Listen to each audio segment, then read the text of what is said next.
Halo sobat baku hantam yang pinjaman online-nya udah lunas, bandarnya baru ketangkap. Ya salam, sama bos. Di masa lalu bangsa Romawi dan bangsa Jerman memiliki sejarah konflik yang panjang. Kedua-duanya seakan tidak akan bersatu dan selalu berusaha untuk saling menaklukkan wilayah kekuasaan satu sama lain. Bangsa Romawi zaman dulu menganggap bahwa orang-orang suku-suku Jerman itu ganas, suka perang, suku barbar, ya kan, suka ngeu-ngeu di hutan sembarangan, ya kan, dan tidak berbudaya. Tibalah pada masa kekuasaan Julius Caesar.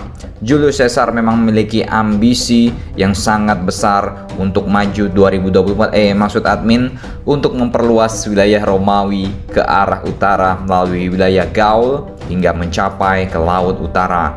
Sehingga Caesar pun merencanakan penyerangan terhadap orang-orang di Jerman.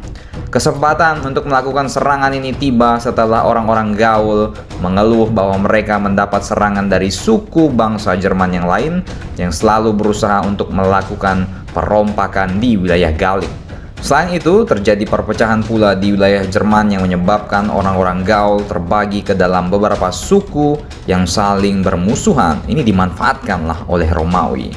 Antara tahun 57 sebelum Masehi sampai 54 sebelum Masehi, Julius Caesar dan pasukannya bergerak ke utara untuk memerangi suku-suku di sana, dan salah satu yang paling sadis adalah suku Nervi di wilayah yang sekarang dikenal sebagai Belgia.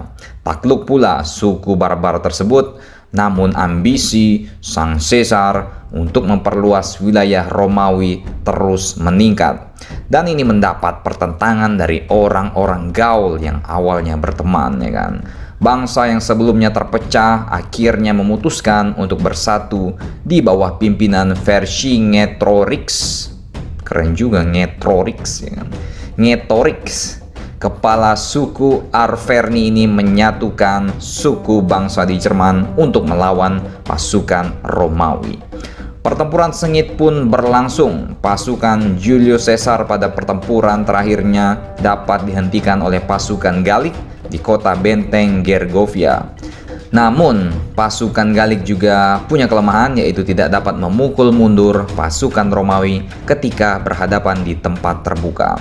Akhirnya mereka pun mundur ke wilayah Alesia, namun ternyata di sana mereka telah terjebak oleh strategi 50.000 pasukan Romawi yang telah membangun tembok pengepungan. Saat sedang melakukan penyerangan, pasukan Romawi juga dikagetkan oleh serangan pasukan bantuan Gallik yang datang dari sisi berlawanan. Namun akhirnya pasukan Romawi yang harus bertahan dari dua serangan berbeda tersebut mampu berdiri tegak dan menguasai jalannya peperangan. Ya karena mungkin zaman dulu prajurit Romawi lebih kuat, lebih disiplin, ya kan, nggak makan micin, ya kan, lebih terampil dan tidak dikit-dikit goyang-goyang TikTok, ya kan. Ya salam. Hingga akhirnya pemimpin pertempuran Gaul yaitu Vercingetorix ini memilih untuk menyerah kepada Romawi pada tahun 53 sebelum Masehi dan mengakhiri perang Gallik ini. Bagaimana menurut kalian? Bosan kan perang dunia kedua mulu? Ya kita sekali-sekali bahas perang ting-tong ya kan, pakai parang, ya kan. Silakan baku hantam kalian di samping tempat print baliho yang merah yang lambang Romawi.